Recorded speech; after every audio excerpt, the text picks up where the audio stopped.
Welcome back to my YouTube channel. ಈ ದಿನ ನಾನು PDO ರೆಕ್ರೂಟ್ಮೆಂಟ್ ಬಗ್ಗೆ ವಿಡಿಯೋ ಮಾಡ್ತಾ ಇದ್ದೀನಿ ಫ್ರೆಂಡ್ಸ್. ಈ ಒಂದು ಪೋಸ್ಟ್ಗೆ ಯಾವೆಲ್ಲ ವಿದ್ಯಾರ್ಹತೆಯನ್ನು ಹೊಂದಿರಬೇಕು, ವಯೋಮಿತಿ ಎಷ್ಟಿರುತ್ತೆ ಹಾಗೂ ಎಷ್ಟು ಸ್ಯಾಲ್ರಿ ಇರುತ್ತೆ ಅಂತ ನಾನು ಈ ವಿಡಿಯೋದಲ್ಲಿ ತಿಳಿಸ್ಕೊಡ್ತೀನಿ. ತಪ್ಪದೇ ಈ ವಿಡಿಯೋವನ್ನು ಕೊನೆವರೆಗೂ ನೋಡಿ ಹಾಗೂ ಯಾರೆಲ್ಲ ನಮ್ಮ ಯೂಟ್ಯೂಬ್ ಚಾನಲ್ನ ಸಬ್ಸ್ಕ್ರೈಬ್ ಮಾಡಿ ನೋಡ್ತಾ ಇದ್ದೀರಾ ತುಂಬ ಧನ್ಯವಾದಗಳು.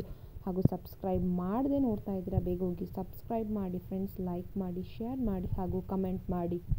ನೇಮಕಾತಿ ಇಲಾಖೆ ಕರ್ನಾಟಕ ಲೋಕಸೇವಾ ಆಯೋಗ KPSC, ಉದ್ಯೋಗ ಇಲಾಖೆ ಕರ್ನಾಟಕ ಗ್ರಾಮೀಣಾಭಿವೃದ್ಧಿ ಮತ್ತು ಪಂಚಾಯತ್ ರಾಜ್ ಇಲಾಖೆ RDPR ಹಾಗೂ ಹುದ್ದೆಗಳ ಹೆಸರು ಪಂಚಾಯಿತಿ ಅಭಿವೃದ್ಧಿ ಅಧಿಕಾರಿ, ಪಂಚಾಯತ್ ಡೆವಲಪ್ಮೆಂಟ್ ಆಫೀಸರ್ ಹಾಗೂ ಖಾಲಿ ಇರುವ ಹುದ್ದೆಗಳ ಸಂಖ್ಯೆ 247 ಹುದ್ದೆಗಳು.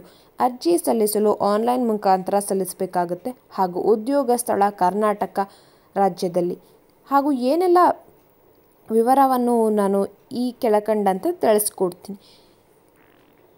ಹುದ್ದೆಗಳ ವಿವರ ಬಂದ್ಬಿಟ್ಟು ಖಾಲಿ ಇರುವ ಪಂಚಾಯಿತಿ ಅಭಿವೃದ್ಧಿ ಅಧಿಕಾರಿಗಳ ಹುದ್ದೆಗಳ ವಿವರ.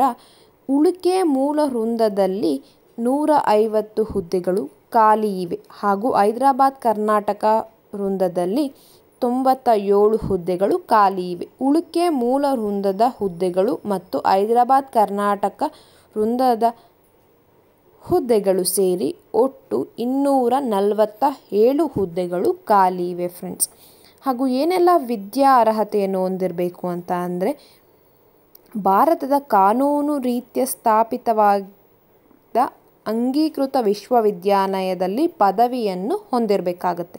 ಹಾಗೂ ವಯೋಮಿತಿ ಬಂದ್ಬಿಟ್ಟು ಕನಿಷ್ಠ ವಯಸ್ಸು 18 ವರ್ಷ ಪೂರೈಸಿರಬೇಕಾಗಿರುತ್ತೆ ಹಾಗೂ ವರ್ಗಗಳ ಅನುಗುಣವಾಗಿ ಗರಿಷ್ಠ ವಯೋಮಿತಿಯನ್ನು ನಿಗದಿಪಡಿಸಲಾಗಿದೆ.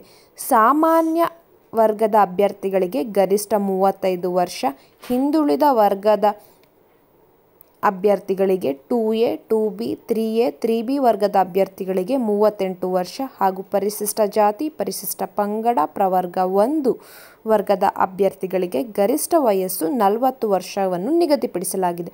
ಹಾಗೂ ವೇತನ ಶ್ರೇಣಿ ಬಂದ್ಬಿಟ್ಟು 37,900ರಿಂದ 70,850ರವರೆಗೆ ವೇತನ ಶ್ರೇಣಿ ಇರುತ್ತೆ ಫ್ರೆಂಡ್ಸ್.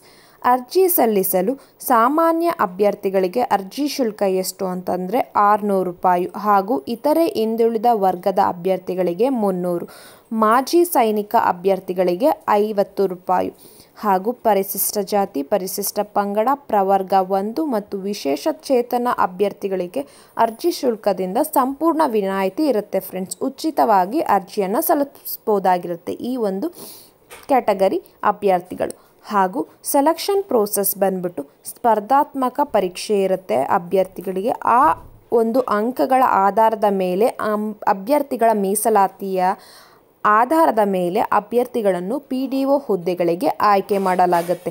ಹಾಗೂ ಅರ್ಜಿ ಸಲ್ಲಿಸಲು ಪ್ರಾರಂಭ ದಿನಾಂಕ 15/4/2024. ಅರ್ಜಿ ಸಲ್ಲಿಕೆಯ ಕೊನೆಯ ದಿನಾಂಕ 15/5/2024.